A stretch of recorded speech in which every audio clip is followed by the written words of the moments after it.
देखो कल पढ़े थे अपवर्तनांक। अपवर्तनांक किसको कहते थे? दो माध्यमों में प्रकाश के चाल के अनुपात को अपवर्तनांक बोलते थे। लिखे थे परिभाषा इसका। यानी दो अलग अलग माध्यम से यदि प्रकाश गुजरती है, जैसे हवा से पानी में जाती है, तो हवा में पानी का चाल और हवा में प्रकाश का चाल और पानी में प्रकाश का चाल दोनों का यदि अनुपात निकालेंगे तो जो वैल्यू आता था उसको अपवर्तनांक कहते हैं। तो अपवर्तनांक दो तरह का होता है, एक निरपेक्ष अपवर्तनांक और एक अपेक्षिक अपवर्तनांक। तो पहले हम लोग निरपेक्ष अपवर्तनांक के बारे में पढ़े थे। निरपेक्ष अपवर्तनांक n या मीन दोनों से इसको स्थित करते हैं और इसका फॉर्मूला होता था निर्वात में प्रकाश की चाल बटा किसी माध्यम में प्रकाश की चाल, इसी के अनुपात को उस माध्यम का निरपेक्ष अपवर्तनांक कहते थे, या केवल अपवर्तनांक भी इसको बोल सकते हैं। जैसे n मतलब किसी माध्यम का अपवर्तनांक और c नॉट का मतलब हो गया निर्वात में प्रकाश की चाल। नॉट का मतलब वहां कोई माध्यम नहीं यानी निर्वात है, और cm मतलब माध्यम m में प्रकाश की चाल। ये दोनों का जो अनुपात आएगा वही वैल्यू उस माध्यम का अपवर्तनांक देगा या निरपेक्ष अपवर्तनांक कहलाएगा। क्लियर है? जैसे कि उदाहरण हम लोग लेते हैं कि हवा का अपवर्तनांक यदि निकाले Na, यानी कि n हो गया अपवर्तनांक का सिंबल, A फॉर एयर, हवा का अपवर्तनांक। यदि ये निकालते हैं तो कितना आता है? तो देखिए Na बराबर, तो इस फार्मूले के अनुसार Na निकालना है तो C नॉट बटा कितना हो जाएगा? Ca, यानी माध्यम का निकालना है तो माध्यम के प्रकाश के चाल से डिवाइड करते हैं, तो हवा का निकालना है तो हवा के प्रकाश के चाल से डिवाइड करेंगे। और C नॉट कितना होता है निर्वात में प्रकाश की चाल?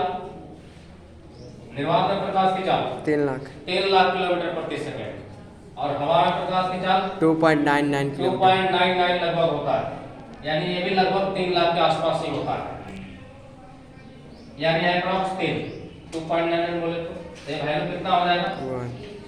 1, यानी हवा का अपवर्तनांक 1 होता है, लगभग 1 से थोड़ा बहुत ज्यादा होता है, लेकिन इसको 1 मान के चला जाता है। इसी तरह से हम लोग पानी का अपवर्तनांक देखें तो पानी के अपवर्तनांक के लिए NW बराबर वही फार्मूला लगाएं तो क्या हो जाएगा? C नॉट बटा C W फॉर वाटर।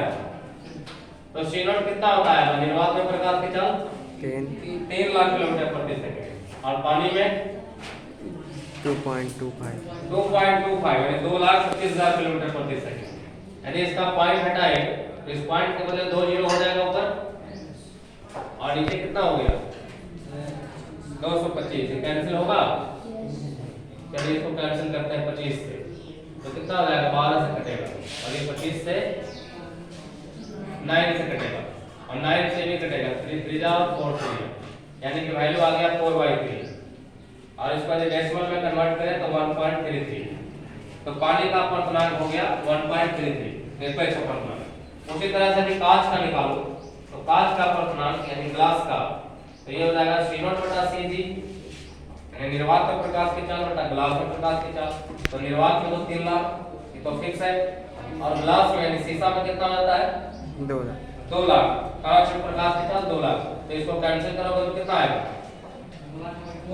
यानी 1.5 हो जाता है कांच का अपवर्तनांक। इसी तरह से आप चौथा नंबर निकालिए कि कांच के जगह पे यदि हीरा ले लिया जाए तो हीरा में प्रकाश का चाल कितना होगा? हीरा का अपवर्तनांक कितना होगा? इसमें प्रकाश का चाल आपको मालूम है, ऐसा बता दिए हैं, कितना होता है? 2.5 हीरा में प्रकाश का चाल 1.25, 2 से डिवाइड करेंगे उसको निकालिए, रोक दीजिए उसको। अपवर्तनांक कितना होता है? तो ND बराबर C नॉट बटा CD इस फार्मूले से, यानी निर्वात में प्रकाश की चाल बटा हीरा में प्रकाश का चाल, तो 3 बटा हीरा में कितना होता था? 1.25। पॉइंट हटा दिए, इसका 125 हो गया, ये 12 से कट गया 25 से, और ये 5 से कट गया, यानी 12/5। इसका मतलब कि डायमंड में हो गया 12/5। अब इसको आप डेसिमल में कन्वर्ट कर सकते हो, तो 2 पॉइंट कितना हो जाएगा?